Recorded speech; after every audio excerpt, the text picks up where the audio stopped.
صبح دوپہر شام یوٹیوب آن کریں، موسٹ فیوریٹ ٹاپک رفع دین ہوگی کہ نہیں، نماز تو بعد درود پڑھنا ہے یا نہیں، ٹوپی تو بغیر نماز ہوندی ہے کہ نہیں، ٹخنے دے اتنے شلوار کیڑی جگہ تے ہوئے، اور یہ سارے موضوعات ہیں، بہت خاص ہیں، بہت اہم ہیں، پتہ ہونے چاہیے، لیکن یہ سب طریقے ہیں۔ آج ہم آپ کے سامنے ایک چھوٹا سا سلیقہ رکھیں گے نماز کا، تاکہ آپ کو نماز کی لذت حاصل ہو۔ طریقے پہ بات نہیں کریں گے، طریقے پر ساری دنیا بات کر رہی ہے، ہم نماز کے سلیقے پہ بات کریں گے۔ اذان ہوئی ہے جی، اللہ اکبر، اور پوری اذان سننے کے بعد ہم چل پڑے ہیں مسجد کی طرف۔ مسجد میں داخل ہونے کے بعد ہم نے سب سے پہلے جوتیاں اتاری۔ قرآن کہتا ہے اے موسیٰ، آپ مقدس وادی طویٰ میں ہیں، اپنی جوتیاں اتاریں اور قریب ہو جائیں۔ ہم نے پوچھا جی کہ یہ جو جوتی ہے یہ کہاں اتاری جاتی ہے، تو اساتذہ نے بتایا کہ جوتی وہاں اتاری جاتی ہے جہاں پر منزل آ جائے،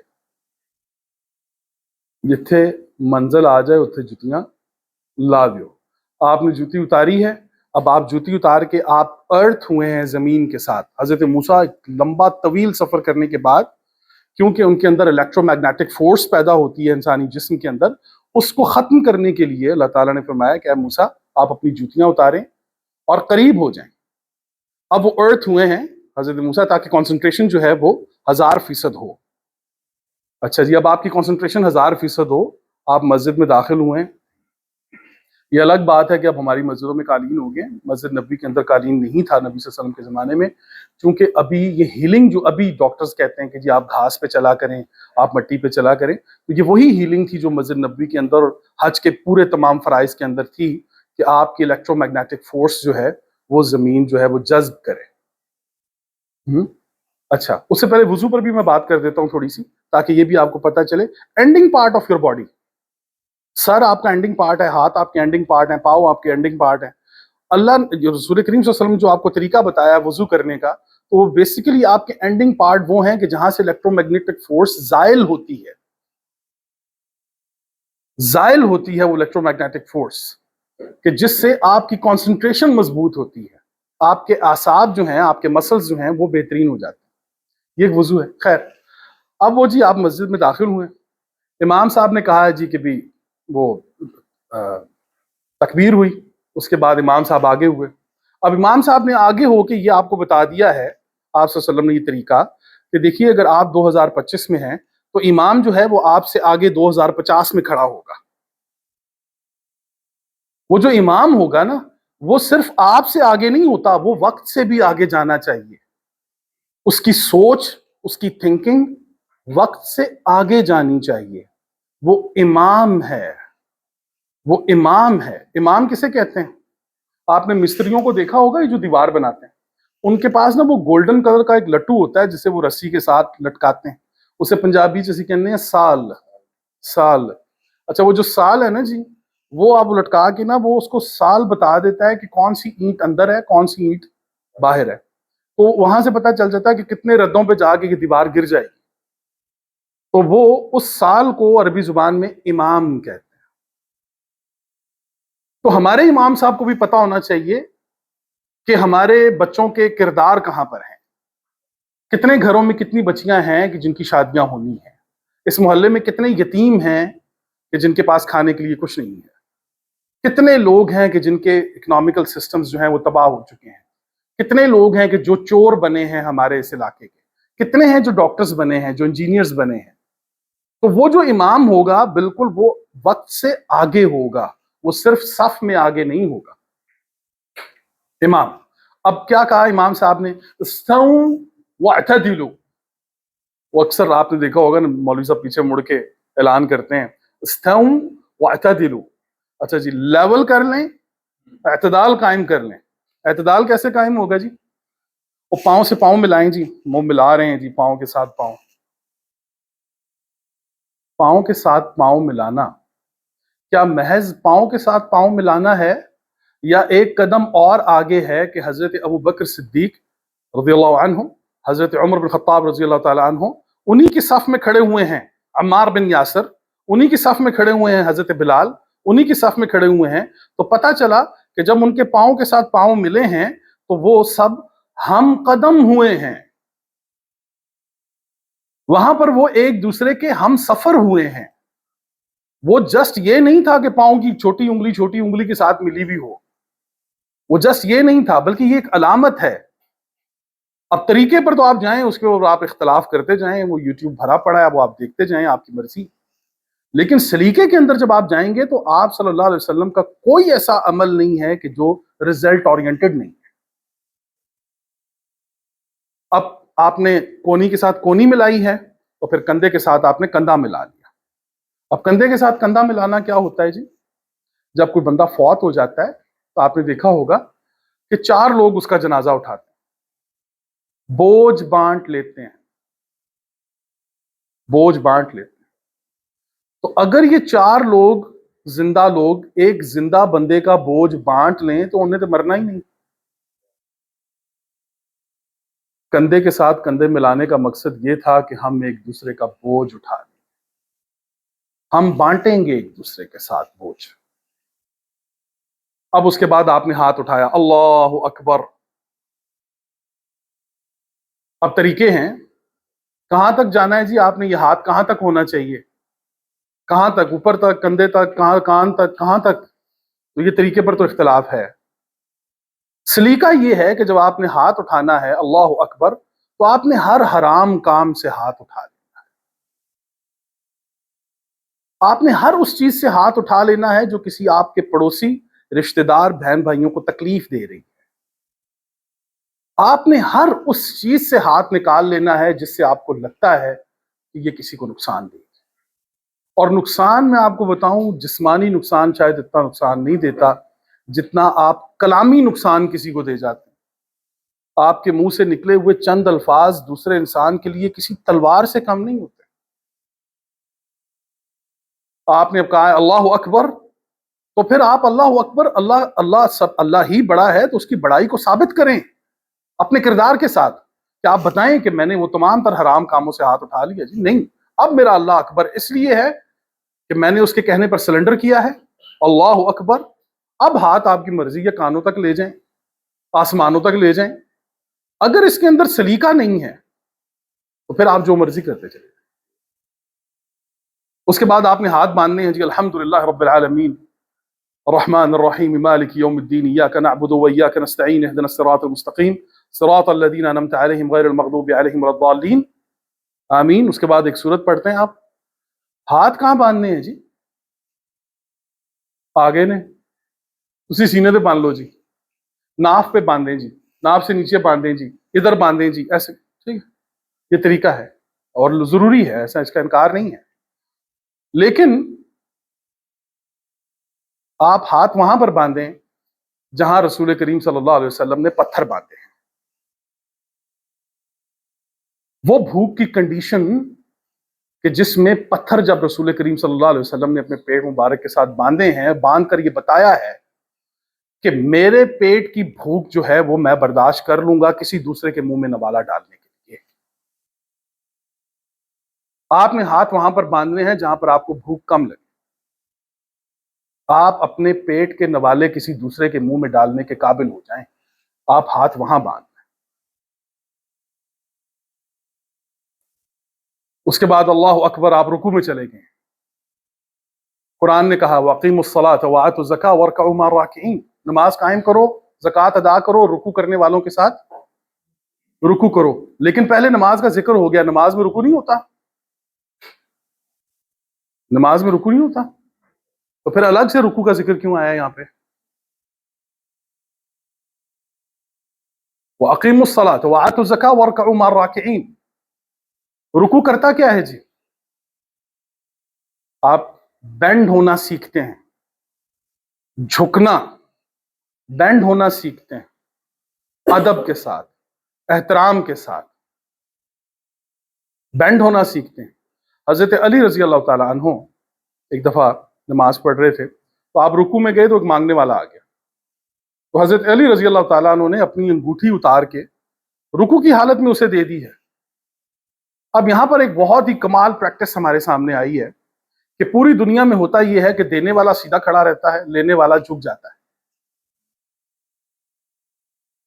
لیکن یہاں پر بالکل اپوزٹ، بالکل الٹا، دینے والا جو ہے اس نے منہ چھپا لیا ہے رکوع کی حالت میں، لینے والے کی تعظیم برقرار رہ گئی، وہ سیدھا کھڑا ہوا ہے۔ یہ ہیں جی رکوع کرنے والے، سمع اللہ لمن حمد ربنا لک الحمد حمدا کثیرا طیبا مبارکا، اور پھر اس کے بعد آپ سجدے میں جاتے ہیں۔ پورے قرآن کریم کے اندر جہاں پر سجدے کا مادہ آئے گا، سین جیم دال، سجدہ، سجدہ، وہاں پر ایوولوشن آئے گی، ارتقاء، وہاں پر چینجنگز آئیں گی، وہاں پر گھٹنا بڑھنا آئے گا۔ کیسے؟ اس کی مثال میں دیتا ہوں۔ الرحمن علم القرآن خلق الانسان علمہ البیان الشمس والقمر بحسبان والنجم والشجر یسجدان، نجم والشجر یسجدان۔ اب یہ جو عام کہا جاتا ہے کہ ستارے اور درخت جو ہیں وہ سجدہ کرتے ہیں اللہ تعالیٰ کو، تو بات یہ ہے کہ ہر چیز جو پھوٹتی ہے اسے عربی زبان میں نجم کہتے ہیں۔ اب وہ جو پودے یا جو کوئی جڑی بوٹیاں زمین سے پھوٹتی ہیں ان کو نجوم کہا جاتا ہے، وہ جو ستارے آسمان پر پھوٹتے ہیں انہیں نجوم کہا جاتا ہے، وہ پھوٹتے ہیں۔ تو قرآن کریم ارریلیونٹ گفتگو نہیں کرتا، وہ بتاتا ہے کہ دیکھیں وَالنَّجْمُ وَالشَّجَرُ يَسْجُدَانِ، آپ دیکھیں کہ بیج سے لے کر ایک درخت بننے کا یہ جو پورا پروسیجر ہے، یہ سجدہ آپ کو نظر آ رہا ہے؟ یہ ارتقاء، یہ ایوولوشن آپ کو دکھائی دے رہی ہے کہ کیسے وہ ننھا سا بیج جو ہے اس پر 7 قسم کی گیسز زمین سے اور 3 جو صلاحیتیں ہیں، ہوا، آکسیجن اور پانی جو ہے وہ خارج سے، اوپر سے، باہر سے اس کو ملا 7 قسم کی گیسز نے، وہ ننھا سا بیج زمین کا سینہ چیر کر باہر نکل آیا۔ اب وہ بنتے بنتے پودا بنا، پودے سے اب وہ تھوڑا سا اور بڑا ہوا ہے، اب وہ درخت کی شکل اختیار کرتا چلا جا رہا ہے۔ یہ پوری چینجنگز آپ دیکھ رہے ہیں، یہ ارتقاء۔ وَالنَّجْمُ وَالشَّجَرُ يَسْجُدَانِ، قرآن نے ایک تمثیل دی ہے کہ دیکھو یہ چاند، یہ اچھا، اس سے پہلے پھر کیا کہا؟ الرحمن علم القرآن خلق الانسان علمہ البیان الشمس والقمر بحسبان، کہ تم دیکھو کہ سورج اور چاند جو ہے یہ اس کا حساب ہے۔ تو آپ نے وہ دیکھا ہے کہ جب حضرت یوسف علیہ السلام نے سورہ یوسف میں فرمایا یا ابتی انی رأیت 11 کوکبا ورأیت والشمس والقمر رأیتهم لی ساجدین، میں نے دیکھا ہے کہ 11 سیارے جو ہیں، سیارے ناٹ سٹارز، وہاں پر کیا لفظ آیا ہے؟ والنجم کیا جی وہ کواکب۔ اب انہوں نے کیا کہا؟ یا ابتی انی رأیت 11 کوکبا، کواکب۔ اب کوکب میں اور نجم میں فرق کرتا ہے قرآن کریم۔ جو کوکب ہوتا ہے وہ پلانٹ ہوتا ہے، اور جو سٹار ہوتا ہے وہ نجم ہوتا ہے۔ تو وہاں پر نجوم میں صرف حضرت یوسف علیہ السلام ایک نجم تھے، سٹار تھے، باقی وہ سارے پلانٹس تھے ان کے بھائی۔ تو وہ کیا کہہ رہے ہیں کہ میں دیکھ رہا ہوں کہ 11 سیارے اور چاند سورج مجھے سجدہ کر رہے ہیں۔ اب آپ دیکھ رہے ہیں، آپ چاند سورج سجدہ کر رہے ہیں، تو آپ نے کبھی چاند کا سجدہ دیکھا ہے؟ پہلی تاریخ کا چاند بالکل باریک، بڑھتا بڑھتا بڑھتا بڑھتا 14 تاریخ تک گیا بالکل مکمل، گریجولی، پروگریسولی وہ چلتا چلا جا رہا ہے۔ یہ پورا پروسیجر ہے، 14 تک جا کے اب وہ مکمل ہوا ہے اور اب وہ گھٹنا شروع ہو گیا۔ آپ نے بڑھنا ہے اور گھٹنا ہے، آپ نے کس مقام پر آگے بڑھنا ہے، کس مقام پر پیچھے ہٹنا ہے۔ اقبال علیہ رحمہ کا وہ کون سا شعر ہے جی؟ پلٹ کر جھپٹنا، جھپٹ کر پلٹنا، یہ الٹا تو نہیں میں کر رہا؟ اچھا ایسے ہی ہے، لہو گرم۔ ہاں جی، یہ بتائیں کہ یہ جو بیک اینڈ پہ جانا ہے، ڈیفینڈنگ پوزیشن پہ، اور پھر یہ اٹیکنگ پوزیشن پہ آنا، یہ آپ دیکھ رہے ہیں کہ یہ جو بڑھنے اور گھٹنے کا عمل ہے، یہ جو ایوولوشنری آپ دیکھ رہے ہیں، ایک چیز جو ارتقاء ہے، چینجنگز ہیں، تبدیلیاں ہیں، وہ قرآن کریم سے پیش کرتا ہے سجدہ۔ تو پتہ چلا کہ ایک مومن جو ہوتا ہے وہ گریجولی چینج کرتا ہے اپنے آپ کو، پروگریسولی چینج کرتا ہے اپنے آپ کو۔ مومن جو ہے، مومن کا سجدہ تو اسے اپ گریڈ کرتا ہے، متحرک رکھتا ہے اسے، وہ کسی ایک حالت کے اندر جامد نہیں ہوتا۔ یہ کیسے ہو سکتا ہے کہ وہ امت، وہ قوم کہ جن کو نماز جیسی نعمت ملی ہے، اور وہ سجدے کرتے ہیں اور اس کے باوجود وہ جامد ہیں، وہ رک گئے ہیں؟ ناممکن۔ اس کے بعد آپ بیٹھیں التحیات للہ والصلوات والطیبات، ابھی سارا کچھ پڑھ کے آپ نے اینڈ میں کیا کہا؟ السلام علیکم ورحمۃ اللہ، السلام علیکم ورحمۃ اللہ۔ پتہ چلا جی وہ میرے جو رائٹ سائڈ پہ بیٹھے ہوئے میرے پڑوسی 6 سال ہو گئے سلام ہی نہیں کیا میں نے کبھی ان کے ساتھ، وہ کسی گاڑی کے ایشو پہ لڑائی ہو گئی تھی جی۔ یہ لیفٹ سائڈ پہ میرا کزن بیٹھا ہوا ہے، ان کے ساتھ 3 سال ہو گئے ہیں جی، سلام دعا کوئی نہیں ہے، اور بڑی عجیب بات ہے السلام علیکم ورحمۃ اللہ، السلام علیکم ورحمۃ اللہ۔ او بھائی کس کے ساتھ آپ یہ کر رہے ہیں؟ آپ کی ذات سے کسی کو سلامتی حاصل ہو رہی ہے کہ نہیں؟ آپ اللہ سے یہ ایگریمنٹ کر رہے ہیں، اعتراف کر رہے ہیں کہ السلام علیکم ورحمۃ اللہ، میرے دائیں طرف جتنے بھی ہیں ان پر سلامتی، آپ نے وہ سلامتی پرووائڈ کرنی ہے، آپ نے بتانا ہے انہیں السلام علیکم ورحمۃ اللہ، السلام علیکم ورحمۃ اللہ۔ اور یہاں پر ہماری نماز کا طریقہ ختم ہو جاتا ہے، سلیقہ شروع ہو جاتا ہے۔ اب وہ جو چیز آپ نے لی ہے، جو اللہ نے آپ کو دی ہے، اس کی امپلیمنٹیشن کے لیے نکل جائیں۔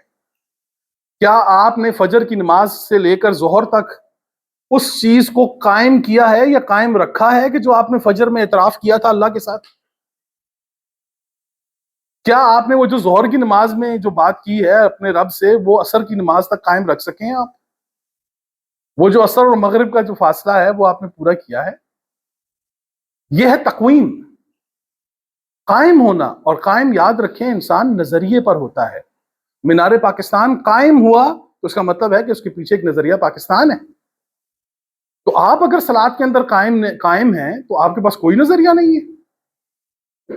یہ ایک ایسا سسٹم آپ صلی اللہ علیہ وسلم نے دیا، اور اللہ نے ہمیں نبی کریم صلی اللہ علیہ وسلم کے ذریعے دیا، کہ جس کا مقصد یہ تھا کہ ہر بوجھ بانٹنے والا دوسرے کے ساتھ اپنا بوجھ بانٹ لے، دوسرے کا بوجھ اٹھا لے، وہ کسی کا بوجھ اٹھا لے۔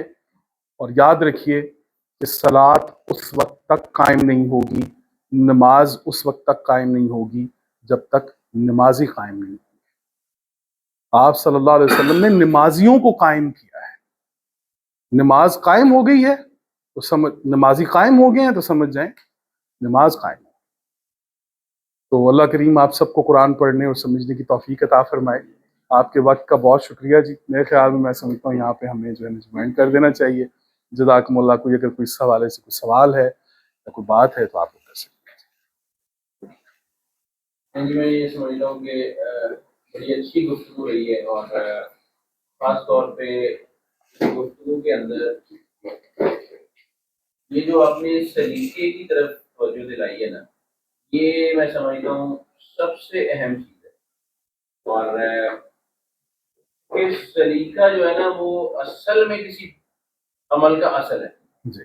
تو میں یہ سمجھتا ہوں کہ بعض دفعہ کچھ ایسے لوگ بھی ہوتے ہیں جو یہ سمجھ رہے ہوتے ہیں اچھا جی یہ بات اس کو نہیں ہے، لیکن اس بات کے تذکرے سے فائدہ یہ ہوتا ہے کہ کسی نہ کسی جگہ پہ وہ بات اثر کر رہی ہے۔ تو میں یہ سمجھتا ہوں کہ یہ تذکرہ، اس طرح کی محفل، اس طرح اکٹھے بیٹھنا، اس کا ہمیشہ فائدہ ہی ہوتا ہے۔